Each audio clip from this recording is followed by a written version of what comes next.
Mention the phrase American West to most people, and they immediately conjure up cowboys and Indians, the proverbial Wild West.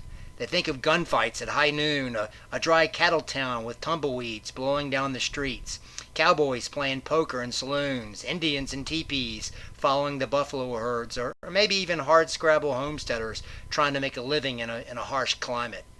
To the extent that this image is true in the late 19th century, the years after the Civil War, it's only true about the Great Plains.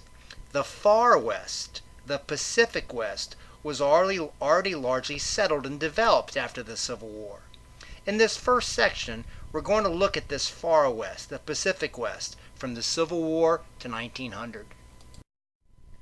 First, we need to understand why the far west was already settled and the Great Plains were not in the years after the Civil War. As wind blows from the west to the east, the high Rocky Mountains absorb most of the moisture. It generally takes a while before there's enough evaporation to ensure consistent and sufficient rainfall for trees. Accordingly, from the Rocky Mountains to about the 100th meridian, the climate's largely dry with hard soil, the ground covered by short and tall grasses, and the trees often only along river bottoms. With no mountains or other barriers to block northern or southern winds, weather was often unpredictable and extreme, really hot in the summer and super cold in the winter. As settlers advanced westward in the 1840s and 1850s, and they reached the tree line, they believed the Great Plains was inhospitable. No one could live there. As the famous journalist and congressman from New York, Horace Greeley, put it, the Great Plains was a, quote, land of starvation. Believing this, settlers before the Civil War simply wanted to get through the Great Plains and Rocky Mountains to reach the far west. In the 1840s and 1850s, settlers bound together and formed wagon trains and they traveled the well-established routes such as the Oregon Trail or the California Trail or the Santa Fe Trail. The far west, California and Oregon, were known to have a more hospitable climate and more arable land. The Pacific winds kept the temperatures cool along the southern coast, and the plentiful rainfall in the northwest produced a lush landscape. Several good harbors made trade easy. Not surprisingly, therefore, the far west had a long and rich history of development by the Civil War. The Spanish had first arrived from the south along the coast as far back as the 1500s, and they'd established so-called presidios or fortified towns all the way from Texas to Northern California. The first Anglos followed in the wake of the famed Lewis and Clark expedition. Most of them were trappers or so-called mountain men. The Mexican-American War in the 1840s ended with the Treaty of Guadalupe Hidalgo in 1848, which brought the United States official ownership of what is now the southwestern part of the United States. Just as the United States acquired ownership, the discovery of gold in California's Sierra Nevada foothills dramatically changed the region. Speculators flooded California, the so-called 49ers of 1849, and that's where, of course, the San Francisco 49ers get their name. San Francisco exploded as a booming hub of the mountain mining West. Before 1848, fewer than 100,000 European Americans lived in the far west, with only a quarter Anglo and the rest Hispanic. By 1860, the far west's population approached almost 300,000 people. The Anglo-Californians had tried to revolt against the Mexican authorities earlier in the 1840s, forming the so-called Bear Flag Republic or California Republic. After the Americans took over, California applied to be a state and was admitted in 1850 with almost 60,000 people. By 1859, Oregon also had enough people to be admitted as a state.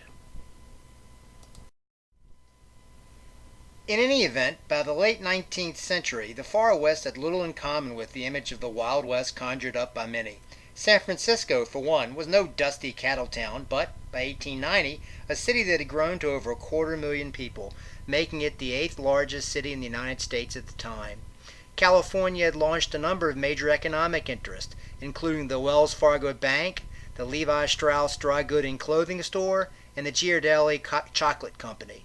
Cable cars came to San Francisco streets in the 1870s. By the late 19th century, corporate farming was common in the far west, from as far from the homesteaders you usually think of. By 1900, farms of 1,000 acres or more made up 2/3 of California's farmlands. Industrialization had taken over mining, the days of the early speculators long gone. In the Northwest, meanwhile, large timber companies made good use of the thick foliage and lush landscape.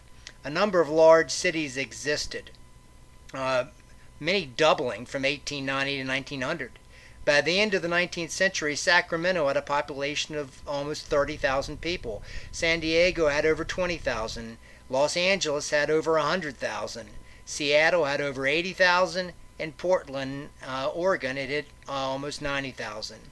It does not in any way resemble the Wild West of one's imagination.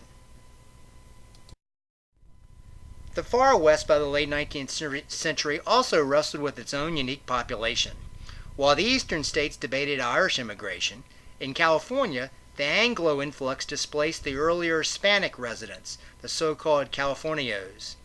While the new state of California granted all the Californios full rights and, in a sense, the state's boom raised all ships, the Californios remained somewhat segregated and marginalized by the continued dominance of the Anglos, both their language and their culture.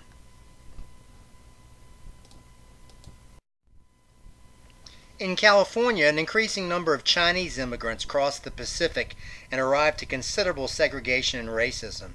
Anglos spoke of the, quote, yellow peril. The first Chinese arrived in 1848, many wanting to take part in the gold rush. By the end of the Civil War, California had over 20,000 Chinese. By the 1880s, almost 1 out of 10 Californians was of Chinese descent. The center of Chinese culture developed in San Francisco. Its Chinatown was, of course, still famous today. In any event, once again, this is not the dry, dusty cattle town that you think of when you speak of the Wild West.